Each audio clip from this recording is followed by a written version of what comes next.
जमीला ने खत की 4 पंक्तियां पढ़ी और उसके मुंह से अनायास निकल पड़ा, ताज्जुब है। फिर एक उपेक्षा और बेपरवाही भरी मुस्कुराहट उसके चेहरे पर बिखर गई। वह पत्र पढ़ती गई। पढ़ चुकने के बाद कुछ देर बैठी वह कुछ सोचती रही। फिर कलम दवात उठाकर उसका उत्तर लिखने बैठ गई। उसने लिखा, समझ में नहीं आता, तुम्हें क्या कहकर पत्र लिखूं? तुमने मेरी जमीला लिखा है। एक जमाना था जब तुम मेरी जमीला लिखते थे और मैं जवाब में मेरे सिरताज लिखा करती थी। पर आज मेरी जमीला लिखने का हक न तुम्हारे पास है, न मेरे सिरताज लिखने का हक मेरे पास। खैर, बिना किसी संबोधन के यह खत तुम्हें लिख रही हूं। सचमुच तुम्हारा खत पाकर मैं हैरान रह गई। 10 साल के बाद तुम्हें मेरी और अपने बच्चों की याद कैसे आ गई? लगता है कि सकीना बीबी से भी तुम्हारा दिल भर गया है। पर तुम्हें काहे की फिक्र है? अब तीसरी बीवी ले आओ। आखिर मर्द हो ना, बिना 3-4 बीवियां रखे तुम्हारी मर्दानगी का सबूत कैसे मिलेगा? तुमने लिखा है तुम एक बार मुझसे मिलना चाहते हो, अपनी लड़कियों को देखना चाहते हो। वैसे मुझे इसमें कोई एतराज नहीं, पर मैं समझती हूं हमसे मिलकर तुम्हें खुशी नहीं होगी। जिस हालत में तुम 10 साल पहले हमें दिल्ली में बेसहारा छोड़कर सकीना के साथ ऐश की जिंदगी गुजारने ग्वालियर चले गए थे, हमारी हालत आज उससे बहुत अच्छी है। तुम्हारी शीरी अब 16 साल की एक खूबसूरत लड़की है। वह फिल्मों में काम करती है, नाचती है, गाती है और पर्दा तो नाम का भी नहीं करती। मुझे यकीन है तुम उसका यह रूप देखकर घबरा जाओगे। उससे मिलने के लिए घर पर न जाने कितने मर्द रोज आते हैं। अपनी फिल्म में उसे लेने के पहले तरह तरह के प्रोड्यूसर तरह तरह से उसके शरीर की गोलाइयां नापते हैं। अखबार नवीस हर ढंग को उसकी फोटोएं उतारते हैं, क्योंकि एक फिल्म स्टार की पब्लिसिटी के लिए यह सब बहुत जरूरी है। क्या तुम यह सब बर्दाश्त कर पाओगे? और हाँ, शीरी का फिल्मी नाम है कामिनी बोस। यह तो तुम जानते ही होगे कि यहाँ फिल्मों में हिंदू नाम रखने का रिवाज है, और अब तो नाम के साथ हिंदू जाति भी लगाई जाती है। और शहनाज, जिसे तुम दुधमुही छोड़ गए थे, अब 11 साल की हो गई है। स्कूल में पढ़ती भी है और सरयू महाराज से डांस सीखती है। बात करने में बड़ों बड़ों के कान काटती है। 2-4 पिक्चरों में छोटे मोटे रोल भी कर चुकी है। लोग कहते हैं वह बहुत चमकता हुआ सितारा बनेगी। और रही मेरी बात, मुझे देखकर तो तुम पहचान भी नहीं पाओगे। तुम्हारी वह जमीला जो पराए मर्द की छाया भी नहीं देखती थी, बुरके के बगैर घर से बाहर पांव भी नहीं रखती थी, और उसके मुंह में जुबान है, यह तो तुम भी नहीं जानते थे। आज ऐसा बनाव सिंगार करती है कि उसकी ढलती हुई उम्र भी धोखा खा जाती है। वह शीरी के साथ स्टूडियो जाती है। पर्दा उसके लिए गुजरे जमाने की बात बन चुकी है। तुम शायद जानते नहीं, फिल्म लाइन में बड़े बड़े घाघ है, पर तुम्हारी बेजुबान जमीला अब बड़े बड़े घाघ प्रोड्यूसरों के भी कान काट लेती है। और आखिर में तुम्हें अनवर की भी बात बताती हूं। मासूम जमीला को जब तुम दुनिया की ठोकरें खाने के लिए छोड़ गए, तब यही अनवर उसका सहारा बना। वह एक गोरा खूबसूरत नौजवान था, पर जिंदगी से नाउम्मीद। कई साल से वह बंबई की फिल्म लाइन में अपनी किस्मत आजमा रहा था, लेकिन कामयाबी उससे कोसों दूर रही। उन दिनों वह किसी काम से दिल्ली आया। मेरी उससे मुलाकात हो गई। दोस्तों, ऐसे और भी इंटरेस्टिंग कहानियों के लिए मेरे चैनल को सब्सक्राइब करना मत भूलिएगा। तो आइए अब आगे सुनते हैं। मेरा हाल जानकर उसने मुझसे शादी की पेशकश की। उस वक्त मुझे ताज्जुब हुआ था कि ऐसा खूबसूरत नौजवान भला मुझ जैसे बेसहारा 2 बेटियों वाली औरत से निकाह करने को क्यों तैयार है। मगर आहिस्ता आहिस्ता मैं सब समझ गई। हिंदुस्तान में लोग लड़कियों को मुसीबत समझते हैं, खास तौर से बेबाप की लड़कियां तो फूटी आंख नहीं सुहाती। लेकिन अनवर की तजुर्बेकार निगाहें जानती थीं कि फिल्म लाइन में यही बदनसीब लड़कियां सोने के अंडे देने वाली मुर्गियों में बदल जाती हैं। मुझसे शादी करने की शायद उसकी यही वजह हो, और वह अपने मकसद में कामयाब भी हुआ है। आज वह उन शीरी और शहनाज जैसी लड़कियों का बाप है जो सैकड़ों कमाती हैं, कल हजारों हजारों कमाएंगी, और खुदा ने चाहा तो उनका पांव लाखों में भी पड़ेगा। लेकिन इतना मैं जरूर कहूंगी कि अनवर ने चाहे जिस खुदगर्जी की वजह से मुझसे शादी की हो, वह कभी निर्खुदगर्ज नहीं रहा।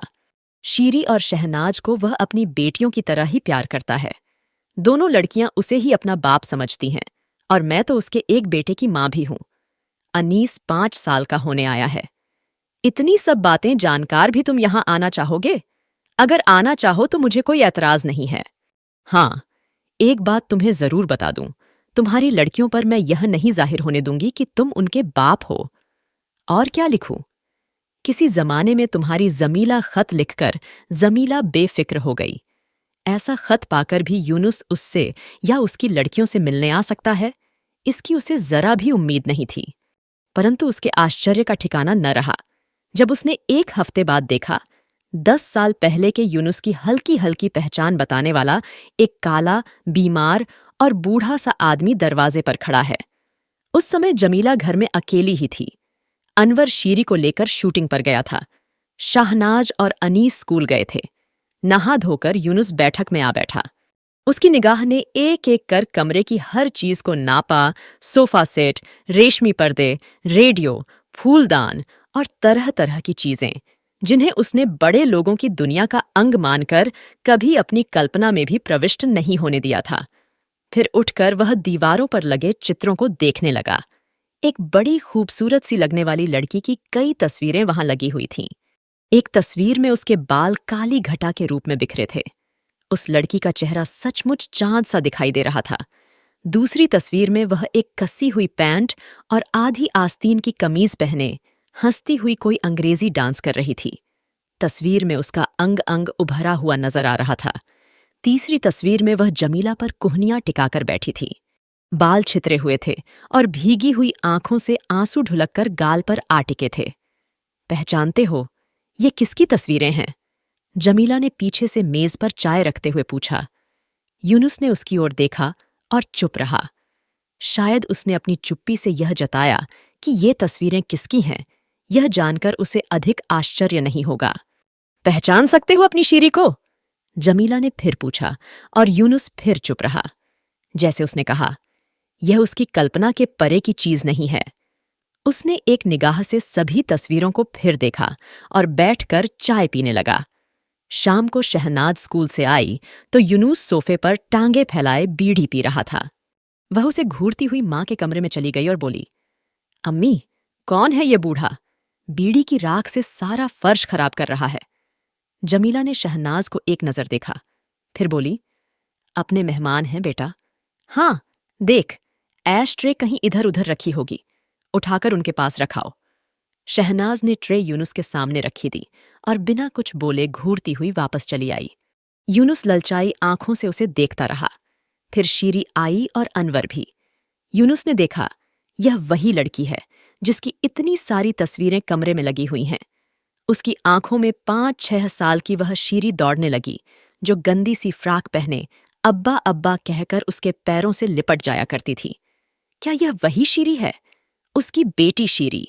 वह उससे कुछ गज के फासले पर थी, परंतु यूनुस को लग रहा था जैसे यह फासला कुछ गजों का नहीं है। यह तो केवल फासला है, ऐसा फासला जिसे नापने के लिए गज मील कुछ बने ही नहीं हैं। जमीला ने सबसे कह दिया, उसके दूर का रिश्तेदार है और ग्वालियर से मिलने आया है। रात को खाना खाते समय खूब हंसी ठट्ठा हुआ। स्टूडियो की बातें, शूटिंग की बातें, प्रोड्यूसर की बातें, इतनी बातें कि सारा वातावरण बातों के लिए जल से भर गया। उसमें जैसे अनवर और जमीला, शीरी और शहनाज छोटी छोटी डोंगियों की तरह उतर आने लगे, हिलोरे लेने लगे। यूनुस जल में एक भारी पत्थर की तरह डूब गया। किसी को पता भी नहीं लगा कि इन थिरकती हुई किश्तियों के नीचे कोई पत्थर भी है।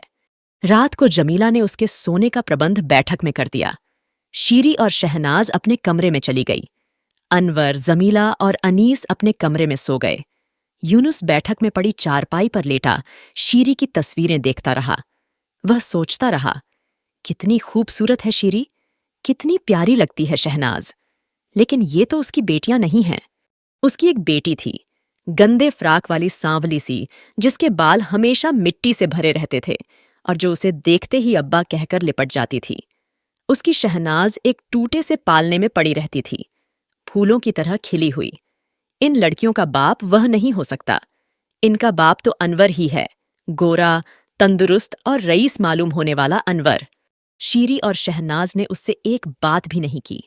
यूनुस ने कई बार उनसे बोलना चाहा, कुछ बात करनी चाहिए, पर वे चिकनी मछलियों की तरह हाथ से फिसलती रहीं और यूनुस उन्हें हाथ से छूटे हुए गैस के गुब्बारे की तरह देखता रहा।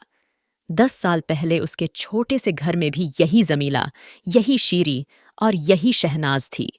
तब घर की एक एक चीज, एक एक बात, एक एक सांस उसके हाथ बंधी हुई थी।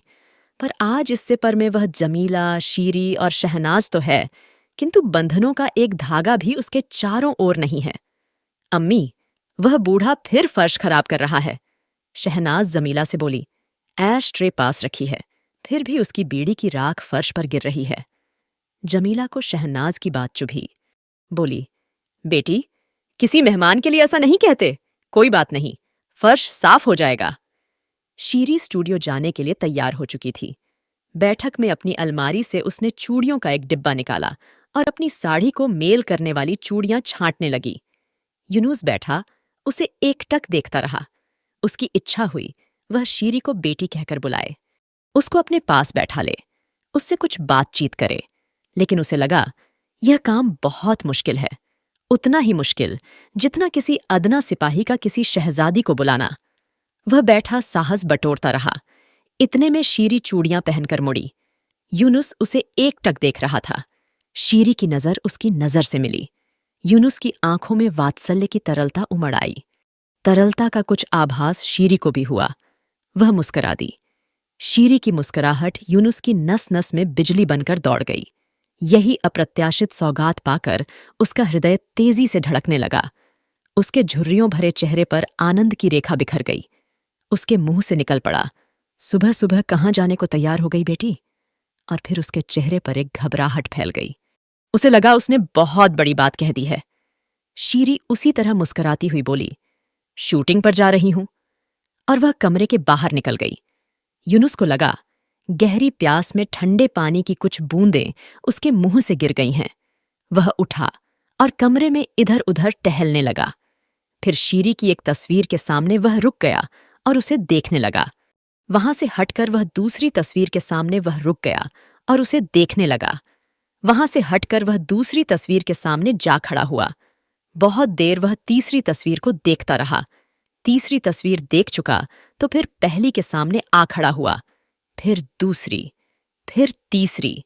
उसने तस्वीरों के कितने ही चक्कर लगा डाले। उसे लगा ठंडा पानी की बूंदों से उसका गला आर्द्र हो गया है। वह अलमारी के पास जा खड़ा हुआ। अलमारी के ऊपर कुछ किताबें रखी थीं। वह उन्हें उठाकर देखने लगा। किताबों पर शहनाज का नाम लिखा हुआ था। वह सोफे पर बैठकर उनके पृष्ठ उलटने लगा।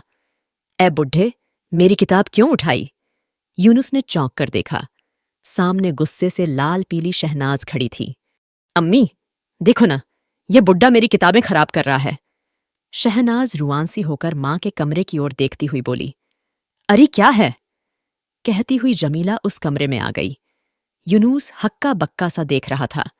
शहनाज रोनी आवाज में बोल पड़ी, देखो ना, ये बुढ़ा।